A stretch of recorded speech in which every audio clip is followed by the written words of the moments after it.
Alhamdulillahirrabbilalamin, kesempatan menjalani hari dianugerahi Sang Ilahi bukan untuk hal sia-sia semata. Gali ilmu lebih dalam lagi adalah salah satu di antara banyaknya tugas manusia. Karenanya, besar terima kasih saya untuk Lembaga PKS yang telah hadirkan kompetisi pidato biografi tokoh bangsa yang mewadahi kami untuk berbagi atas apa yang difahami, mencari ilmu untuk apa yang belum kami tahu. Kawan, dalam setiap periodisasi sejarah selalu lahir nama tokoh hebat, melegenda bahkan menjadi teladan, tersohor akan kontribusinya dalam membangun peradaban.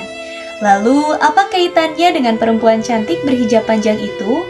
Beliau adalah Rahmah El Yunusiah, berdarah Minang, lahir di Padang Panjang 20 Desember 1900. Kawan akan tertegun, di balik gelar pahlawannya, betapa perempuan satu ini punya banyak pengetahuan begitu bersahabat dengan perjuangan. Namanya akan selalu kita kenang sebagai reformator pendidikan Islam, pejuang kemerdekaan Indonesia.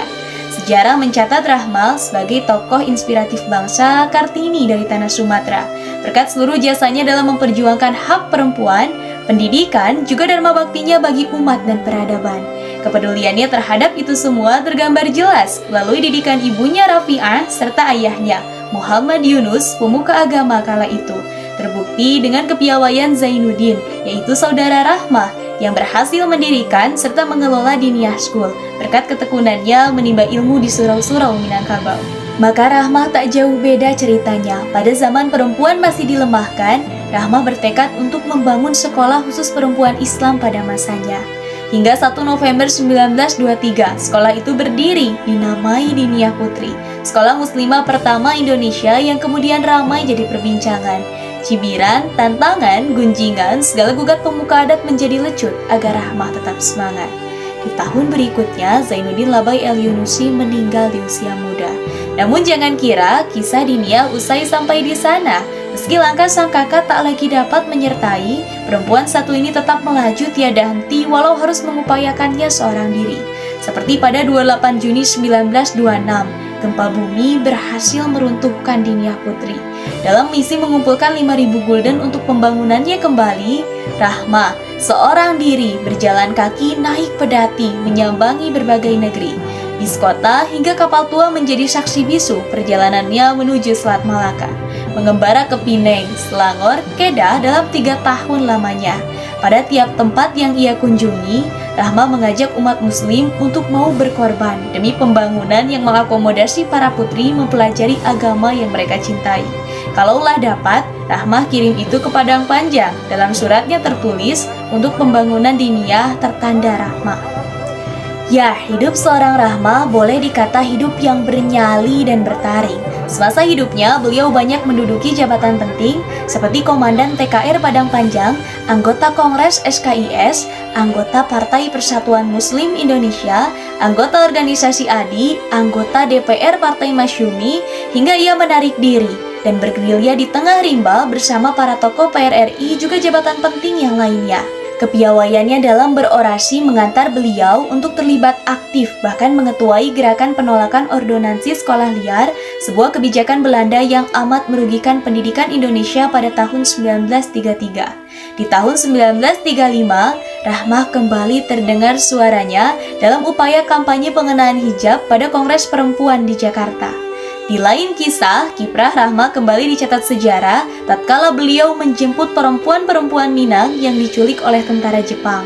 Pada 28 Maret 1945, aksi kemanusiaannya diapresiasi oleh tentara Jepang tatkala beliau mengalihfungsikan Diniyah Putri sebagai lahan evakuasi korban kecelakaan kereta api di Padang Panjang.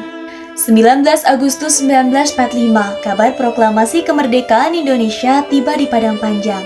Maka sehari setelahnya, beliaulah yang lebih dulu mengibarkan sangsaka merah putih di ranah Minang, bahkan mungkin Sumatera. Keberaniannya itu mendapat perhatian besar dari Presiden Republik Indonesia Bapak Insinyur Soekarno. Beliau mencatat nama Rahma sebagai anggota Komite Nasional Indonesia. Namun, pada hari sidang, beliau tak dapat menghadirinya karena Ibunda Rafi'ah tengah sakit keras. Hingga 1 Juli 1948, Ibunda Rafi'ah dikabarkan telah tiada. Kala itu, Indonesia tengah kembali dalam kuasa Belanda pada agresi yang pertama. Hingga 7 Januari 1949, rakyat harus melepas Rahma dengan darah yang mendidih tatkala beliau ditangkap dan ditahan Belanda pada agresi yang kedua. Bertahun lamanya sosok beliau semakin melegenda. Kian harum nama Rahma, belum lagi ketika beliau diberi gelar Syekhah.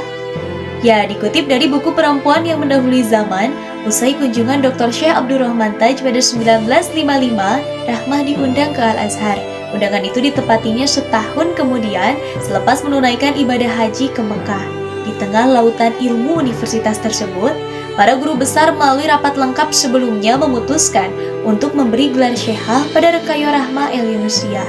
Dalam anggapannya, yang dilakukan seorang Rahma pada kampung halaman ada sesuatu yang luar biasa. Belum lagi ketika saat itu negerinya dijajah pula. Ya, nama Rahma tak hanya dihormati di negara kita, bahkan sampai ke negara tetangga. Pada 1968, beliau diminta untuk menghadiri undangan Menteri Besar Kelantan, Bapak Tan Sri Datuk Haji Muhammad Asri. Pada saat itu, kondisi fisik Rahma sudah tak sekokoh dulu lagi, belum lagi ketika beliau mengidap penyakit kanker payudara pada tahun 1960-an. 26 Februari 1969, kabar duka menyentak kuat Padang Panjang.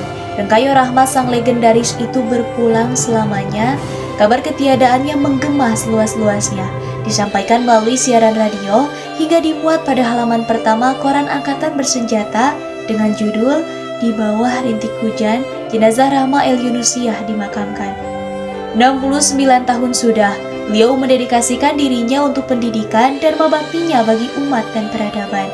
Berkat kerja keras dan izin yang maha kuasalah, Dinia putri dari TK hingga perguruan tinggi, sekolah menyesal yang ditujukan untuk para ibu yang belum bisa membaca, Kuliatul Mu'alimat Al-Islamiyah, sekolah pencetak guru-guru muslimah profesional, hingga sekolah menenun berhasil beliau dirikan semasa hidupnya. Kawan, itulah sebagian dari teladan seorang Rahma. Yakinlah, Rahma tak minta dihafal ceritanya, melainkan dilanjutkan perjuangannya. Kisah hidup Rahma seolah memberi sinyal untuk kita semua.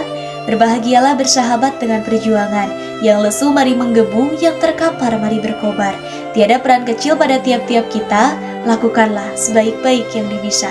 Semangat selalu untuk kita semua, anak bangsa yang besar, bangsa Indonesia. Wassalamualaikum warahmatullahi wabarakatuh.